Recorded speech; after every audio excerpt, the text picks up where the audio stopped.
안녕하세요. 저는 졸업생 16학번 김혜진입니다. 반갑습니다. 제가 일단 강연 제목을 정치부 기자 취업 수첩 공개로 정한 이유는 기자들이 다들 취재 수첩을 하나씩 가지고 있어요. 거기에서 이제 취재원 정보 같은 것도 적고 저희가 취재하면서 얻게 된 정보 같은 거를 다 적어놓는 수첩이 있는데 제가 취업하면서 뭐 그런 했던 것들을 그냥 뭐 취업 수첩이라고 하면서 여러분들에게 소개해드리려고 합니다. 저희가 출근을 기자들이 출입처로 출근을 하는데 저는 국회 출입 기자니까 국회로 출근을 해요. 근데 사람들 보통 출근할 때 노래 들으면서 가잖아요. 근데 저희는 노래를 절대 못 듣고 대신 정치인이 나오는 라디오를 들으면서 가야 돼요. 그들의 인터뷰를 들으면서 가고 그리고 그렇게 회사로 출근하지 않는 대신 출근 보고를 다 올려야 하는데 거기에 제가 오늘 기사를 무엇을 쓸지 무슨 일정을 챙길지 그런 걸 다 일일이 써서 보고를 하고요. 그다음에 출근을 하면 국회에서는 각 정당들이 있어요. 뭐 민주당도 있고 국민의힘도 있고 정의당도 있고 있는데 이 정당들이 다 대표나 원내대표들이 아침에 회의를 진행을 해요. 그 회의에서 정치인들은 다 말로 하는 직업이잖아요. 그래서 모두 발언이라고 하는 게 있는데 그 모두 발언을 기자들이 다 들어가서 타이핑을 다 치는 거예요. 그 워딩이라고 하는데 이렇게 다 치고 나서 공개 발언이 끝나면 비공개로 전환이 돼요. 그러면 저희들은 나와서 막 기사를 그걸 처리를 하는 거예요. 이 사람들이 오늘 무슨 말을 했고 여기서 중요한 게 뭐고 이런 걸 다 뽑아서 기사를 처리를 하고 그다음에 그 비공개 시각 동안 이 사람들이 한 말 중에서 무슨 질문을 할지 생각하는 거예요. 그래서 이 사람들이 끝나고 나오면 백브리핑이라고 이런 걸 하는데 질의응답 시간이에요. 그래서 저희가 손 들고 다 질문하고 그 사람들이 답변하고 그럼 또 거기서 중요한 내용이 나오면 또 바로 기사를 작성을 하겠죠. 그렇게 오전 일과가 끝나고 나면 점심시간인데 저희는 점심시간도 업무의 연장선이에요. 그러고 나서 이제 오후가 되면 본격적으로 저희가 취재를 시작을 해요. 사람들에게 막 전화를 돌리는데 일단 뭐 정치인들한테도 전화 돌리고 그다음 교수님들 이제 전문가 멘트가 필요하잖아요. 그런 분들한테 전화 돌리는데 예를 들면 만약에 제가 뭐 한국어 뭐 이런 걸 쓰고 싶어요. 근데 전문가 멘트가 필요해요. 그러면 이제 전정미 선생님한테 전화해서 멘트를 따는 거예요. 그래서 그런 것도 이렇게 기사에다 집어넣고 그렇게 기사를 쓰고 마감을 했어요. 근데 그렇다고 저희는 퇴근을 하지 못해요. 보통 퇴근 시간은 6시로 정해져 있긴 한데 만약에 한 오후 7시에 일정이 또 정해져 있으면 그 일정을 또 챙겨야 되고 그 다음에 만약에 그런 일정이 없어요. 그럼 퇴근을 하는데 또 저녁에 또 저녁도 없어요. 저희는 저녁도 취재원들이랑 먹어야 돼요. 이제 정말 끝나고 집에 가는 길이에요. 집에 갈 때도 내일 내가 무슨 일정을 챙길 건지 정리를 하고 내일 무슨 기사 쓸 건지 그걸 정리하면서 가는 거예요. 그래서 그렇게 하루하루가 반복돼가지고 정말 워라벨은 어디에 만약에 되고 싶다면 설명해 볼게요.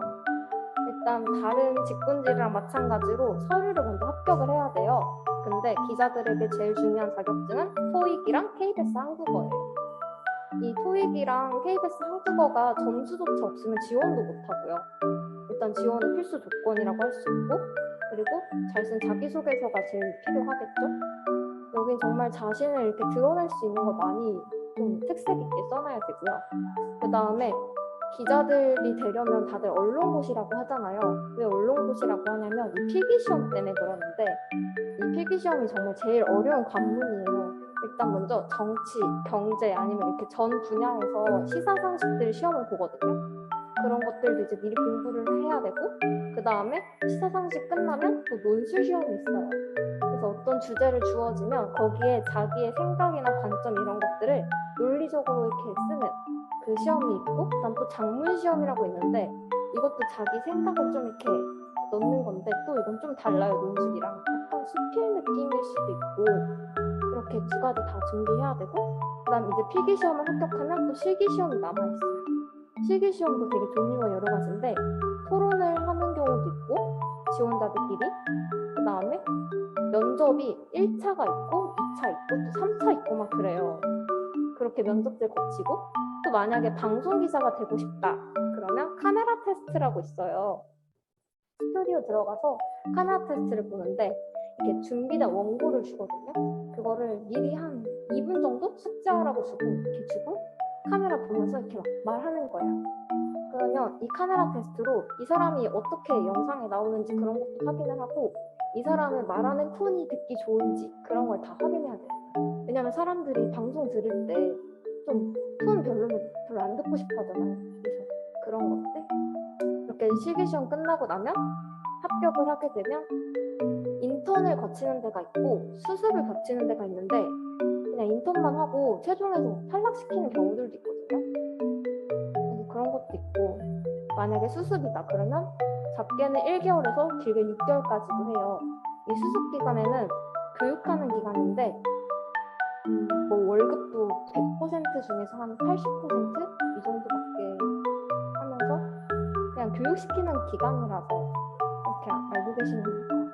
그래서 끝나고 나면 아예 정기자가 되는 그렇게 기자가 되는 거고요. 그 다음에 이제 그냥 일반적으로 취업에 필요한 것들 간단하게 여러분 다 잘 알고 계시겠지만 그래도 한 번 넣어봤어요. 일단 기본적인 거 토익이랑 커말이랑 막 그런 게 있겠죠. 근데 요새 다른 말하기 영어 시험을 더 중요하다고 하는 그런 말들이 도는데 뭐 토스라든지 오픽 이런 거 있잖아요. 그런 건 부가적이고 전 제일 중요한 건 토익이라고 생각하거든요, 솔직히.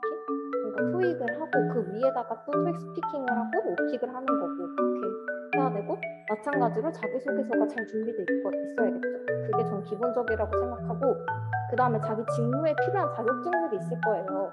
만약에 출판사에서 일하고 싶다, 편집을 일하고 싶다, 그럼 뭐 인디자인이라든지 이런 자격증들 있죠.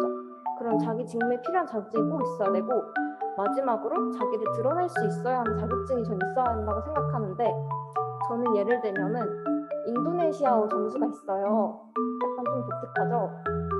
이렇게 좀 특색이 있어야 되는데 면접을 들어가면은 인도네시아어 점수가 있네요? 이거는 왜 그래요? 하면서 좀 눈길을 이렇게 끌는 그런 역할을 하더라고요. 그래서 꼭 본인 드러낼 수 있는 그런 특색 있는 것들을 하나씩 꼭 준비하시면 좋을 것 같고요. 그 다음에 제가 제 소개할 때 파고다 학원 광고 모델도 하고 있다고 말씀드렸잖아요. 여러분들이 무슨 기회가 이렇게 해달라고 오면은 다 잡으셨으면 좋겠어. 정말.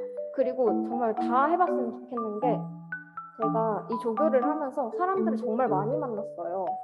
여러 가지 그런 여러 부류의 사람들을 그리고 여러 직군을 희망한 사람들을 많이 만났는데 그걸 하면서 저도 제가 원래 기자는 정말 생각이 하나도 없었는데 그냥 갑자기 생긴 그런 케이스여서 여러분도 지금 이렇게 막 확실히 뚜렷한 그런 직무는 아직 없으시잖아요.